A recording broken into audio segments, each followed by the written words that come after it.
سیرت عمار رضی اللہ عنہ، یہ دراصل گفتگو کرنے سے پہلے صحابہ کی اہمیت اور فضیلت اور دفاع ہم پر ضروری ہے یا نہیں ہے، یہ بہت اہم ترین سوال ہے۔ جو کوئی جو بھی آئے، جو تاریخ میں ملے وہ کہہ دیں، اور اس بات پہ کہہ دیں کہ دیکھو جی ہم کسی کے سپورٹ نہیں کرتے، جو ملا ہے ہم تحقیق کے نام پر ریسرچ پیش کر دیں گے۔ یاد رکھو یہ معاملہ صحابہ کے ساتھ نہیں ہوگا۔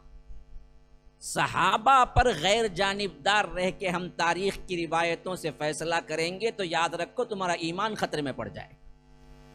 صحابہ پر ہم سائیڈ لیں گے، صحابہ کا دفاع کریں گے، کیونکہ اللہ نے جس جماعت کا دفاع کیا ہے اس جماعت کا دفاع ہم کو کرنا ہے قیامت تک کے لیے۔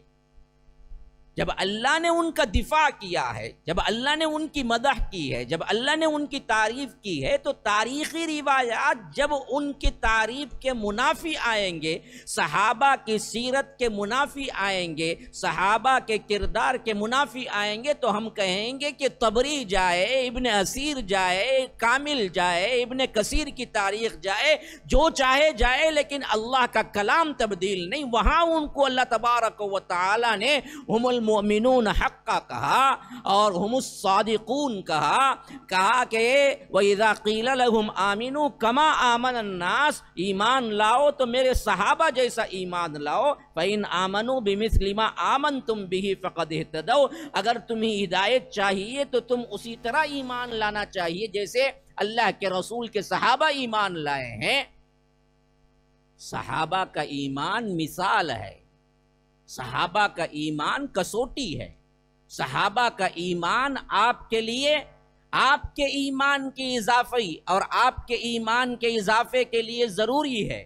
صحابہ کا ایمان پر آپ کا ایمان پرکھا جائے گا تو آپ کہیں کہ دیکھو بھائی تاریخی روایات ہیں، ہم جو بھی ہیں سامنے رکھ دیں گے، ہمیں اس سے کوئی لینا دینا نہیں کہ ان روایات سے حضرت علی کی شان مجروح ہوتی ہے یا حضرت معاویہ کی، ہمیں اس سے کچھ لینا نہیں ہے، بس ہم کہہ دیں گے جو تاریخ میں آیا، اور ہم دفاع نہیں کریں گے، ہم بیجا طرفداری نہیں کریں گے۔ تو اللہ کی قسم یہ دراصل گمراہ فرقوں والوں کا کام ہے۔ الحق ہمیشہ اللہ کے رسول صلی اللہ علیہ وسلم کے دفاع میں رہے، دفاع کے بغیر کام نہیں ہوگا۔ اچھا جی دوسری بات سمجھیے، دفاع میں کیوں ہونا چاہیے؟ مثلاً ایک حدیث آئی ہے، مثلاً ایک تاریخی روایت آئی ہے جس سے معلوم ہوتا ہے کہ شان صحابہ جو اللہ تبارک و تعالی نے پیش کیا قرآن اور حدیث کے اندر، اس سے ان کی شان میں گراوٹ آ رہی ہے۔ ہاں، اور حدیث یا قرآن چھوڑ دیا، حدیث یا تاریخی روایات اس بات کے شاہد ہیں، تو ہمیں دفاع کیوں کرنا چاہیے کہ ہم یہ نہیں مانیں گے ان کے شان کے خلاف؟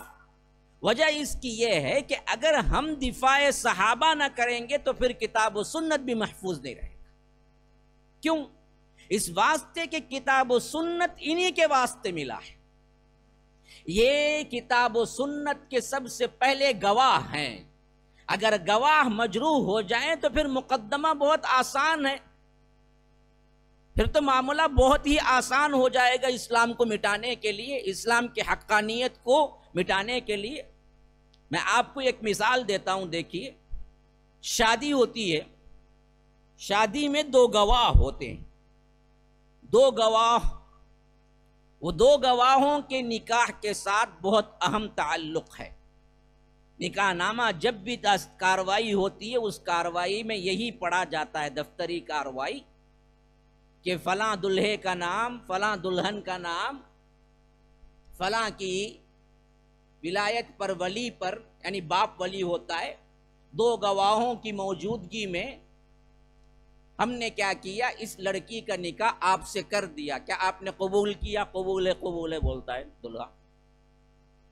یہ ہے، تو دو گواہ موجود ہیں، شادی ہو گئی، بچہ ہو گیا، بڑا بھی ہو گیا۔ اب کوئی گلی کا پھرنے والا، کوئی ایرا غیرہ نتو خیرہ، اس بچے کو بلا کے کہتا ہے کہ دیکھو بھائی، میں تمہارے باپ پر تو زنا کا الزام نہیں لگاتا، لیکن جو دو گواہ تھے نا وہ اصل میں جھوٹے تھے۔ مقصد کیا بنا اس کا؟ وہی تو بنا، وہ ڈائریکٹ آپ کو حرامی نہیں کہہ رہا ہے، لیکن انڈائریکٹ حرامی ہی کہہ رہا ہے۔ ڈائریکٹ تو نہیں بول رہا ہے تو حرام کی اولاد ہے، تو ولد الزنا ہے، لیکن انڈائریکٹ وہ کہہ رہا ہے کہ دو گواہ جو اس وقت نکاح نامے میں تھے اصل میں جھوٹے تھے، گویا کہ تیری شادی باپ کی ہوئی ہی نہیں اور تو ولد الزنا حرامی ہے کیونکہ گواہ جھوٹے۔ یہی مثال ہے اصل صحابہ کی اس معاملے میں۔ اسلام کے گواہ اول کون ہیں؟ صحابہ ہیں۔ اب کوئی بندہ یہ کہتا ہے کہ دیکھو جی وہ تو بالکل صحیح بات ہے، جہاں جہاں یا ایھا الذین آمنو کا خطاب آیا وہ سب وہاں پر مراد صحابہ ہی کو خطاب کیا۔ پہلے مخاطبین اول کون ہے؟ صحابہ ہی ہیں، لیکن وہ سب برابر ہے۔ لیکن بعد میں سب کافر ہو گئے، سب جھوٹ بولنے لگے، سب دنیا کے لیے لڑنے لگے، کسی کے اندر ایمان باقی نہیں رہا۔ پھر تو بات وہی بن گئی، تو تم انڈائریکٹ کہتے ہو کہ جیسے ساتھی ویسے دوست ہیں گے، ویسے ہی اس سے سلوک ہوگا۔ تو گویا کہ تم کہہ رہے ہو کہ اللہ کے رسول صلی اللہ علیہ وسلم نے ان کو امانت داری نہیں سکھائی، دیانت داری نہیں سکھائی، ایمان نہیں سکھایا، اسلام نہیں سکھایا، دنیا کی بے رغبتی نہیں سکھایا، بلکہ تمام کے تمام خاص صحابہ ایسے ہو گئے کہ اللہ کے رسول صلی اللہ علیہ وسلم کی وفات کے بعد سب کے سب دنیا دار ہو گئے، لڑائیاں کرنے لگے، اپنے اقتدار کے لیے ایک دوسروں کی گردنیں اڑانے لگے۔ پھر تو اللہ کے رسول صلی اللہ علیہ وسلم کی تربیت پر ہی مار کھاتا ہے۔ ہم بولتے نا تیرے دوست اچھے نہیں ہیں، جس کے دوست اچھے نہیں تھے وہ بھی اچھا نہیں۔ گویا کہ انڈائریکٹلی تم کہہ رہے ہو کہ اللہ کے رسول صلی اللہ علیہ وسلم کی تربیت ناقص تھی اور قرآن جھوٹا ہے۔ جو اللہ کو معلوم نہیں تھا کہ یہ تمام صحابہ اللہ کے رسول صلی اللہ علیہ وسلم کی وفات کے بعد کافر ہو جائیں گے، جھوٹ بولیں گے، اقتدار کے لیے لڑیں گے، لیکن ان کو اللہ کہتا ہے اولئک هم الصادقون، اولئک هم المفلحون، اولئک هم المؤمنون حقا۔ یہ ایمان والے ہیں، یہی حقیقی مومن ہیں، یہی فلاح پانے والے ہیں، اور انہی کو جنت ہے۔ لا یستوی منکم من انفق من قبل الفتح وقاتل اولئک اعظم درجة من الذین انفقوا من بعد وقاتلوا وکلا وعد اللہ الحسنى۔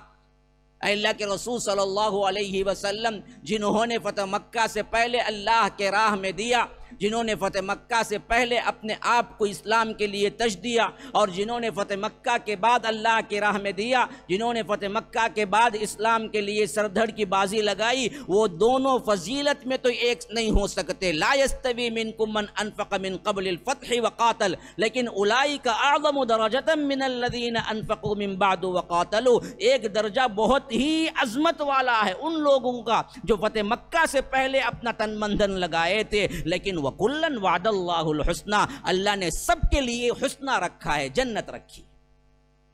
حسنہ یہاں جنت ہے، ہر صحابی جنتی ہے، صاف کہہ دیا۔ اس میں دو کیٹیگری خود اللہ نے بیان کیا۔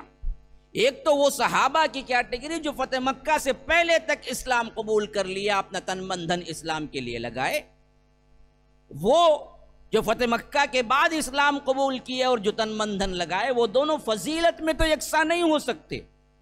ان کی فضیلت بہت اونچی ہے ان کی فضیلت کے مقابلے میں، لیکن دونوں صحابی ہیں، اس میں کوئی دو رائے نہیں ہے، اور ہر صحابی تیرا اے اللہ کے رسول جنتی ہے۔ کلًا وعد اللہ الحسنى، ہم نے ہر ایک سے حسنہ کا وعدہ کیا ہے۔ حسنہ کیا ہے؟ خود قرآن سے پوچھو، حسنہ کیا ہے؟ قرآن کہتا ہے للذین احسنوا الحسنى وزیادہ۔ اللہ تبارک و تعالی نے ان لوگوں کے لیے حسنہ کا وعدہ کر رکھا ہے، اور زیادتی بھی۔ دوسری جگہ فرمایا حسنہ کیا ہے؟ فرمایا کہ للذین احسنوا الحسنى وزیادہ۔ تو فرمایا گیا کہ اللہ تبارک و تعالی نے اہل ایمان کے لیے فرمایا کہ آپ کو حسنہ جنت ملے گی، وہ زیادہ، اور میرا دیدار ملے گا۔ زیادہ حسنہ کے اوپر ایک ہے، مفسرین کہتے ہیں کہ حسنہ و زیادہ میں معاملہ کیا ہے کہ اللہ کے رسول صلی اللہ علیہ وسلم بتایا جا رہا ہے کہ ہر جنتی کو ہم جنت تو دیں گے ہی، لیکن ساتھ میں اپنا دیدار بھی دیں گے۔ یہاں بھی حسنہ اصل میں مراد کیا ہے؟ جنت ہے۔ ہاں، اسی طرح فرمایا کہ قل هل تربصون بنا الا احدى الحسنيين۔ دیکھیے دو حسنہ ملیں گے تو حسنیین، حسنیان ہوں گا، پھر اسے کیا ہے، اگر کسرہ یا فتحہ لگے گا تو حسنیین ہو جائے گا۔ تو فرمایا کہ الا احدى الحسنيين، اللہ کے رسول صلی اللہ علیہ وسلم جو جہاد کے لیے نکلتے ہیں ان کے لیے تو حسنیین ہے، دونوں میں سے کوئی ایک مل کر رہے گا، دو حسنہ ہیں۔ کیا؟ یا تو دنیا میں مال غنیمت ملے گا، غازی بن کے واپس آئے گا، یا تو آخرت میں جنت ملے گی۔ یہاں بھی حسنہ اللہ تعالیٰ نے جنت کو کہا۔